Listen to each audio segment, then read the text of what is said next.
On est bien d'accord, quand on s'organise des vacances ou des petits trajets, on peut vite se retrouver freiné par le prix des transports. Tenez par exemple, imaginez qu'en septembre prochain, vous décidiez de rejoindre la ville de Strasbourg au départ de Lyon pour 3-4 jours de détente. On parle d'un peu plus de 450 km à parcourir à vol d'oiseau et pour vous y rendre, vous avez l'embarras du choix. En train via la SNCF, les prix peuvent carrément tripler entre deux trajets grossièrement identiques. Allez, en prenant les billets les moins chers, on s'en tire pour 102 € l'aller-retour. En avion, c'est encore un autre budget, on parle de plus de 550 € l'aller-retour.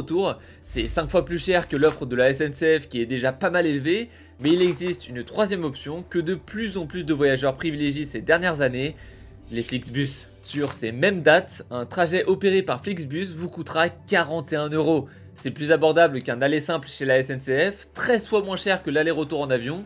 Mais forcément, qui dit petit prix, dit grande concession. Comptez par exemple plus de 6h30 de trajet en Flixbus contre 1h15 à peine en avion, mais ça encore, c'est loin d'être le pire. En coulisses, leur stratégie est très bien huilée. Certains de leurs trajets ne coûtent que 3,50, mais pour être capable de rester rentable en proposant de tels prix, Flixbus mise sur un modèle discret mais terriblement efficace qui soulève au passage quelques zones d'ombre que très peu d'entre vous soupçonnent. Pour comprendre comment Flixbus arrive à rester rentable même avec des billets à 3,50 €, j'ai fait des recherches, beaucoup de recherches même, et j'ai découvert que le point qui fait toute leur rentabilité et leur force est aussi celui qui leur vaut le plus de controverses. Flixbus, c'est un modèle économique malin qui profite à des millions de voyageurs, mais aussi des choix qui interrogent sur les coulisses du low cost. Dans cette vidéo, vous allez découvrir ce qui se cache vraiment derrière les petits prix proposés par Flixbus. C'est au passage tout le but de cette chaîne où je vous réalise des mini-documentaires sur des entreprises que vous connaissez tous. Si ce genre de sujet vous intéresse, n'hésitez pas à vous abonner tout en activant la cloche pour ne pas rater les prochaines.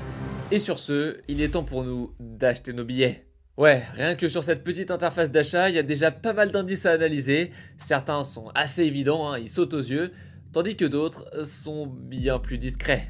Ok bon, depuis tout à l'heure, je vous dis que Flixbus propose des trajets à partir de 3,50 €. Mais concrètement, quels sont les itinéraires réellement concernés par ce prix si bas? Eh bien, sans surprise, l'un des facteurs les plus évidents et connus qui définit les prix des trajets, c'est leur durée et la distance à parcourir entre le point de départ et d'arrivée. Effectivement, c'est pas la révélation du siècle, mais là on est encore qu'à la surface de l'iceberg de la stratégie de Flixbus, si je puis dire. Faut bien qu'on commence par la base, à savoir trouver les billets les moins chers aux meilleures dates. Ouais, autre facteur vraiment évident jusque-là, toujours pas de surprise, ce sont les dates de réservation. Si je veux par exemple réserver un Paris Tour demain à l'heure où je vous tourne cette vidéo, les prix seront pour la plupart bien moins avantageux que si je m'y prends 3 mois à l'avance, où là je peux trouver des offres à 8,50 € plus accessibles. C'est là qu'intervient une stratégie que vous avez forcément déjà expérimentée, le yield management. Le yield management, pour faire simple, c'est une technique inventée à la base par les compagnies aériennes et qui a depuis été recyclée par les trains, les hôtels, les sites de billetterie et bien sûr les cars comme Flixbus. L'idée, c'est de faire varier les prix d'un même trajet en fonction de plein de paramètres.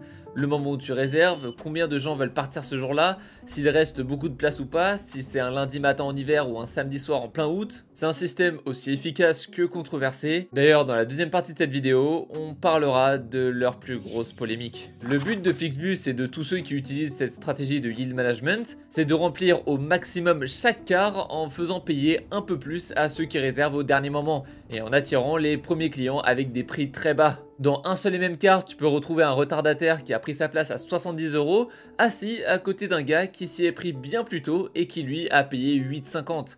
Alors que le trajet, c'est strictement le même. Pour optimiser leur prix à la minute près, Flixbus utilise des algorithmes qui croisent des tonnes de données. Historique de remplissage des cars, comportement moyen des clients, événements à venir dans chaque ville, c'est une montagne de calculs, de courbes, de modèles prédictifs et de stats qui bossent non-stop pour que le prix affiché soit le plus optimisé possible. Derrière une interface aussi simple, se cache tout un système qui prend en compte chaque micro-détail pour adapter les prix en conséquence et faire du volume. Et cette stratégie, elle va de pair avec le réseau extrêmement dense qu'est celui de Flixbus. Parce que ouais, c'est bien là que tout se joue. Le volume. Pour qu'un modèle comme celui-là soit rentable avec des billets à 5, 8 ou 12 €, il faut compenser par une quantité énorme de trajets et de passagers. Et Flixbus l'a très bien compris. Chaque jour, ce sont des dizaines de milliers de cars qui sillonnent les routes, des centaines de milliers de places mises en vente, et un maillage de destinations qui couvre plus de 35 pays, des grandes villes aux coins les plus reculés. Ce qui fait leur force, c'est justement cette capacité à proposer une multitude de trajets. Pas juste Paris-Lyon ou Marseille-Toulouse, mais aussi des liaisons entre des centaines de villes moyennes, des correspondances intelligentes entre régions, ou même des arrêts dans des zones où l'offre de transport est quasi inexistante. Avec cette stratégie, il bénéficie d'un flux constant de voyageurs répartis sur des dizaines de milliers de lignes, à toute heure du jour et de la nuit. Tout est donc optimisé pour que les cars roulent le plus possible. Un car qui part à 6h du mat de Bordeaux va peut-être arriver à Toulouse à 9h, repartir à 10h vers Montpellier, puis finir sa journée à Marseille. Et pendant ce temps-là, il aura transporté plusieurs centaines de personnes sur différents tronçons, avec le même car, le même chauffeur, et une rentabilité qui se construit petit à petit. Clairement, pour trouver le trajet qui devait me servir d'exemple pour cette vidéo, j'ai eu l'embarras du choix. Mais après quelques dizaines de minutes de recherche, j'ai trouvé un Lyon-Grenoble à seulement 4,99€, un beau prix magique comme on l'appelle, qui donne un peu plus cette illusion de bonne affaire. T'as plus l'impression d'avoir payé 4€ que 5€ visuellement. Si je voulais absolument trouver l'un des billets les moins chers possibles, c'était parce que je me posais une simple question. Est-ce que les billets coûtent vraiment 4,99€ ou est-ce que c'est surtout un prix vitrine, à savoir un prix qui sert de promo mais qui s'applique pas vraiment? Eh ben, j'ai rapidement eu ma réponse. En fait, en sélectionnant mon aller et mon retour à 4,99€, j'ai remarqué que mon total n'était pas de 9,98€, mais bien de 10,97€. Ça, c'est à cause des frais de service qui ne sont pas inclus dans les prix affichés sur le site. Alors oui, sur toutes les pages de recherche du site, t'as un bandeau qui t'informe que ces frais s'appliquent en plus du prix de chaque billet, enfin, jusqu'au moment où tu scrolles légèrement vers le bas. Bon, dans l'absolu, ça reste un billet à moins de 6€, c'est pas un drame. Mais en vrai, t'as jamais eu ton billet à 4,99€. C'est un prix d'appel, un prix psychologique. Et cette différence-là, elle est minuscule en chiffres, mais énorme en perception. Parce qu'il se passe un truc très humain à ce moment-là. Si dès le départ, on t'avait indiqué 5,98€ directement à côté du gros bouton réservé, t'aurais peut-être hésité une demi-seconde de plus, une demi-seconde de trop. Alors que là, t'as déjà cliqué sur le 4,99€, t'as déjà sélectionné ton trajet, choisi ta place, validé ton heure, t'es déjà bien engagé dans le tunnel d'achat, et quand les frais s'ajoutent à la fin, t'as ce petit réflexe intérieur qui te dit bon, maintenant que j'y suis, autant y aller quoi. C'est ce qu'on appelle un biais cognitif d'engagement, ou plus précisément le coût irrécupérable. Une fois que tu as commencé à investir de l'énergie ou du temps dans un processus, tu as tendance à vouloir aller jusqu'au bout. C'est pas de l'arnaque, hein, attention, hein, surtout que je me répète, ces frais sont bien affichés sur la page de recherche. C'est juste du marketing très malin et parfois ça se joue sur des micro-détails absolument insignifiants. C'est exactement le même principe que ce que fait Apple dans ses Apple Store. Je sais pas si vous l'avez déjà remarqué, en fait dans leur magasin, les MacBooks sont rarement totalement ouverts sur les tables. La plupart du temps, les vendeurs les exposent en position légèrement inclinée, juste assez pour que tu sois obligé de les toucher pour relever l'écran. Ce simple geste de soulever l'écran, anodin en apparence, te fait entrer physiquement en contact avec le produit et te crée un lien avec ce dernier. T'as enclenché un petit engagement et ton cerveau commence déjà à se projeter. T'es plus juste en train de regarder, t'es dans l'action. Et c'est là que le processus d'achat s'active en douceur, sans que tu t'en rendes compte. Avec Flixbus, c'est un peu pareil. Le clic sur le 99, c'est ton premier contact, et une fois que tu as commencé, même si le prix grimpe un peu, de quelques centimes même, le cerveau suit le mouvement, parce qu'il a déjà mis le pied dans la porte. Et cette phrase me sert de parfaite transition pour vous parler des options. S'il y a bien une dernière question qu'on est en droit de se poser avant de valider nos billets et de passer à la partie la plus dense et problématique de cette vidéo, c'est bien celle-ci. Pour 4,99, enfin 5,98€ si on prend un aller simple, on a quoi comme service précisément? Et ben franchement, j'ai été agréablement surpris. Les seules options facturées ici concernent le choix des places, comptez 3€ supplémentaires si vous ne voulez pas de voisins par exemple, et... ça aussi c'est intéressant à analyser, ouais. Alors, on pourrait croire que ce petit pop-up est juste une simple contrainte technique, et ça l'est. En fait, quand tu ajoutes un trajet à ton panier, il t'est réservé pendant un court laps de temps. Flixbus gère des milliers de réservations en temps réel, donc ce système est juste essentiel pour éviter les doublons, les bugs et les surréservations. Mais ce minuteur, c'est aussi un outil psychologique hyper puissant, parce que dès qu'il s'active, tu ressens une petite pression subtile. T'es plus en mode je regarde tranquillement, t'es plus en mode ok, faut peut-être que je me dépêche un peu, sinon je vais perdre ma place. Et ce sentiment-là, c'est exactement ce qu'on appelle la FOMO ou Fear of Missing Out, la peur de rater quelque chose. Le simple fait de voir ce chrono tourner devant toi, qui s'actualise en temps réel, ça active un petit stress, une petite peur artificielle de perdre une opportunité. Du coup, tu passes à l'action plus vite, parfois sans trop réfléchir.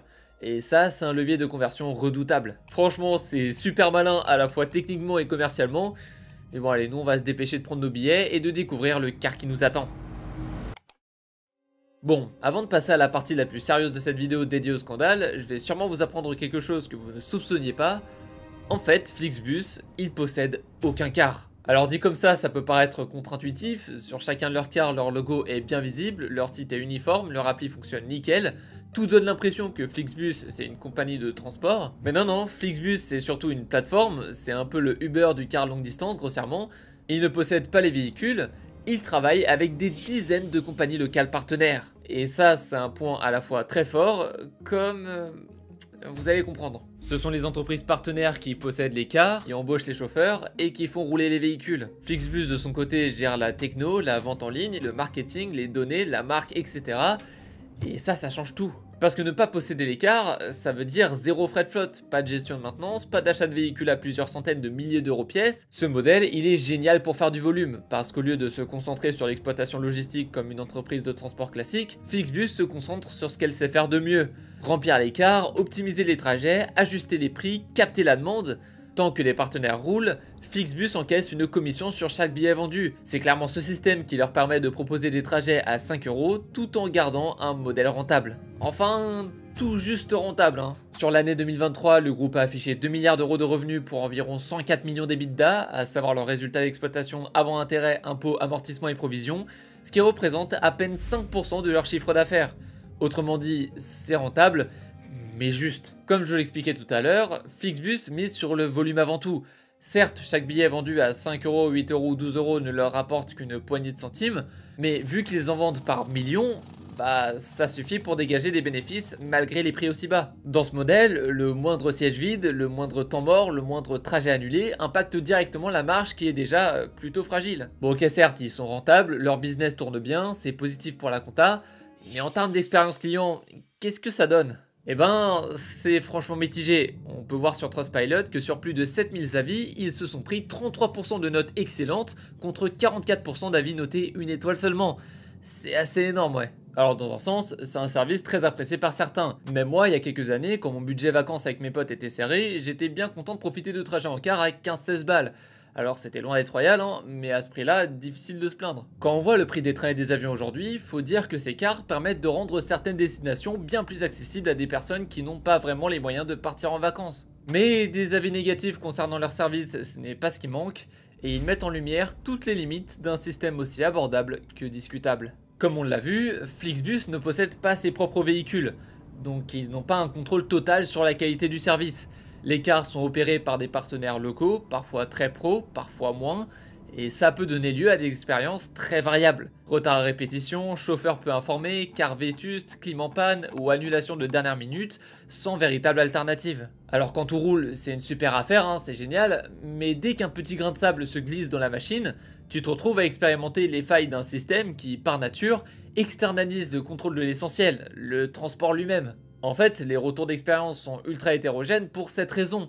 Soit par chance, tu tombes sur un partenaire à Flixbus sérieux et clean, et dans ce cas, clairement, t'en as pour ton argent, surtout si leurs cars sont bien entretenus. Ou alors, tu peux te retrouver dans un véhicule sans clim, parfois même sans WC, beaucoup moins confort et moins pro avec la clientèle. Et cette dualité, elle saute aux yeux quand tu vois les commentaires. T'as un voyageur qui salue son conducteur qui a pris le temps de faire un point sur les consignes de sécurité, puis quelques messages plus loin, une personne qui se plaint que le sien s'endormait au volant. Certains saluent le confort de l'habitacle, d'autres n'ont visiblement pas été autant satisfaits. Bref, c'est extrêmement varié. D'ailleurs, si vous avez déjà voyagé via Flixbus, n'hésitez pas à partager votre expérience en commentaire. J'aime beaucoup lire vos retours à chaque vidéo quand je parle de services de ce style. Le truc c'est qu'avec une flotte, Flixbus deviendrait une boîte de logistique à l'ancienne, avec tous les risques, les coûts fixes et les lourdeurs que ça implique. C'est un peu comme si Airbnb se mettait à acheter des immeubles entiers pour les louer eux-mêmes. C'est plus du tout le même métier, plus les mêmes enjeux et surtout plus la même capacité de croissance rapide. Pour éviter tout ça, Flixbus garde une structure ultra légère et agile. Mais comme je l'expliquais, les avantages sont tout aussi nombreux que les inconvénients. Autre point qu'on évoque rarement, c'est la relation avec les partenaires eux-mêmes. Flixbus impose des conditions parfois assez strictes avec des exigences de ponctualité, des marges parfois très serrées pour les transporteurs, et forcément, ça peut créer des tensions, des désengagements ou même des problèmes de recrutement de chauffeurs. Un métier qui, on le rappelle, manque cruellement de main-d'œuvre. Donc ouais, à long terme, ce modèle peut aussi buter sur les limites humaines. Tu peux avoir les meilleurs algos du monde, si t'as plus personne pour conduire le car, bah le système s'écroule. Bon, et le SAV en cas de problème dans tout ça, c'est qui le gère? Et bien ça pour le coup, c'est Flixbus qui s'en charge, et non les transporteurs partenaires. Si ton car a 1 heure de retard, si ton trajet est annulé sans prévenir, ou si t'as oublié ton sac à dos dans la soute, c'est Flixbus que tu dois contacter. Sauf que dans les faits, le service client est souvent pointé du doigt. Temps de réponse parfois très long, remboursement parfois compliqué, et une sensation globale d'être envoyé vers des formulaires automatiques sans vrai suivi humain derrière, tels sont les avis qu'il est possible de trouver sur des sites comme Trustpilot. Au final, si on met bout à bout les différents points négatifs du modèle Flixbus, on voit bien qu'il repose sur un équilibre assez fragile. À force d'externaliser pour rester agile, Flixbus perd parfois en fiabilité et en cohérence d'un trajet à l'autre. Et c'est là que certains voyageurs peuvent se sentir un peu perdus, voire frustrés, surtout en cas de problème. Mais à côté de ça, comme je vous le disais plus tôt, faut aussi reconnaître que ce service a permis à des millions de personnes de voyager pour pas cher, dans des zones mal desservies et avec une facilité d'accès vraiment redoutable. C'est un modèle imparfait, certes, mais qui répond à une vraie demande. Dans la même veine, je vous ai récemment réalisé un petit docu au sujet de Ryanair. Cette fois-ci, on n'est pas sur Terre, mais dans les airs, et croyez-moi, c'est un autre level en termes d'optimisation, ça n'a rien à voir. 97% d'entre vous regardent mes vidéos sans penser à s'abonner, donc pensez à le faire. Allez, salut!